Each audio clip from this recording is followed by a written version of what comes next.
एक गरीब आदमी बद्दू रात के वक्त वो कहीं बेचारा सुबह से चला था, मदीने पहुंचते उसे रात हो गई। उसने डरते हुए ना खैमा ही बाहर लगा लिया। जहां रात हुई ना, आधी रात को 1-2 बजे समझ ले पहुंचा मदीने, तो उसने बाहर ने खैमा लगा लिया। बीवी उसकी उम्मीद से थी, बच्चे की विलादत का वक्त करीब आ गया, बीमार हो गई, उसने खैमा लगाया। बीवी अंदर है, हजरत उमर फारूक गश्त पे थे रात को, साथ एक गुलाम था। हजरत उमर फारूक रज़ी अल्लाह ताला अन्हु कहने लगे वो आग जल रही है थोड़ी सी, पता करो कौन है। तो आपका गुलाम पता करने गया तो बद्दू ने डांट दिया, कहने लगे जाओ तुम्हें क्यों बताऊं।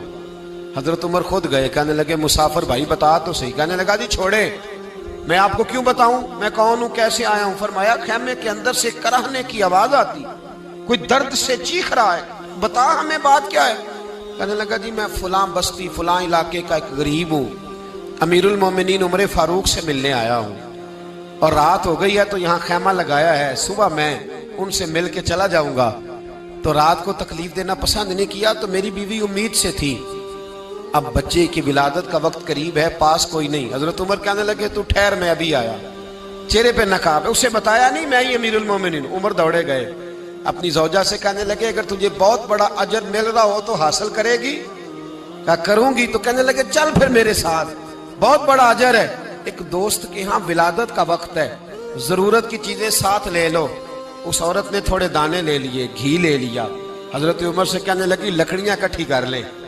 अमीरुल मोमिनीन, काउंसलर की बात नहीं बता रहा आपको मैं, आपको MPA की बात नहीं बता रहा, MNA की बात नहीं बता रहा, जो 10 गांव को मिला के चेयरमैन बना उसकी बात नहीं बता रहा, उसकी बात बता रहा हूं जो 22 लाख मुरब्बा मील का हुक्मरान है।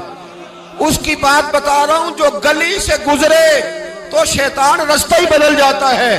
उसकी बात बता रहा हूं जिसके बारे में मेरे मुस्तफा करीम सल्लल्लाहु ताला अलैहि वसल्लम ने फरमाया मेरा उम्र तो वो है कि 950 साल हजरत जिब्रील भी इसकी शान बयान करें तो अजमत खत्म नहीं होती। इतना बड़ा शख्स। हजरत उमर ने लकड़ियां इकट्ठी की, ईंटों का रोड़े लेके चूल्हा बनाया, पहुंच गए। आपकी जौजा कहने लगी ये थोड़े दाने डालने, घी डालने और एक लकड़ी लेके इसको हिलाएं, तैयार करें। खुद जौजा अंदर चली गई, हजरत उमर बाहर पकाने लगे। वो बद्दू कहते हैं मैं इस तरह का उनके साथ बिहेव करने लगा जैसे को किसी चौकीदार के साथ नहीं करता। मैंने समझा जी उमर ने चौकीदार रखे आने जाने वाले मेहमानों का। मैं कभी पानी का प्याला मांगता, कभी कोई बात, उमर दौड़े जाते, कभी पानी लाते। ओ मुसलमानों, ओ मेरे रसूल के गुलाम अजीजो, हजरत उमर फारूक। वो गुलाम कहते हैं मैं उमर से कहता, मैं कहता गुलाम पानी ला, तो उमर दौड़ के पानी लाते।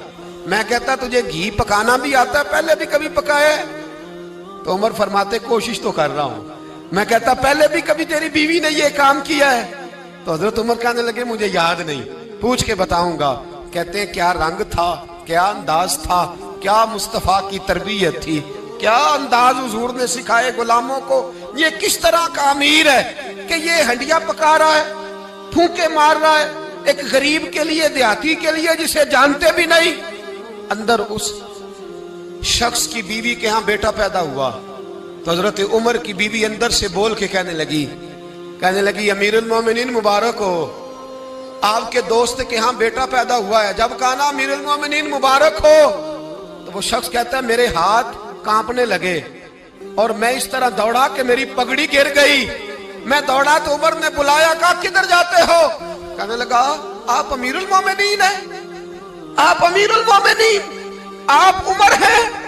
कैसर किसरा जिसके नाम से कांपे आप वो हैं जिसे मुस्तफा ने दुआ मांग के अल्लाह से मांगा, वो वाले उमर है आप। जिसके लिए अलीउल मुर्तजा फरमाते मैं रोज दुआ करता हूं, वो वाले उमर है। जिसके बारे में अबू बकर सिद्दीक ने फरमाया था कि मैं अल्लाह से कहूंगा मौला जो तेरे महबूब की उम्मत के हक में सबसे बेहतर था मैं उसे खलीफा बना के, वो वाले उमर है। उमर अमीरुल मोमिनीन की बीवी वो तो खातून अव्वल होती है, वो तो मलका होती है, और तेरी बीवी दाई बनकर एक गरीब के बच्चे के पास बैठी रही विलादत के वक्त। उमर अमीरुल मोमिनीन होके तेरी दाढ़ी सारी धुएं से भर गई तो ड्यूटी करता रहा। तो सैयदना उमर रो पड़े और उस बद्दू को सीने से लगा के कहने लगे तुझे पता नहीं तू कहाँ आया है, इस शहर का पता है? उसने कहा हुजूर कहाँ है? फरमाया ये मेरे नबी का मदीना है, ये मुस्तफ़ा का मदीना है। यहाँ अमीरों का इस्तकबाल नहीं होता, यहाँ गरीबों के इस्तकबाल होते।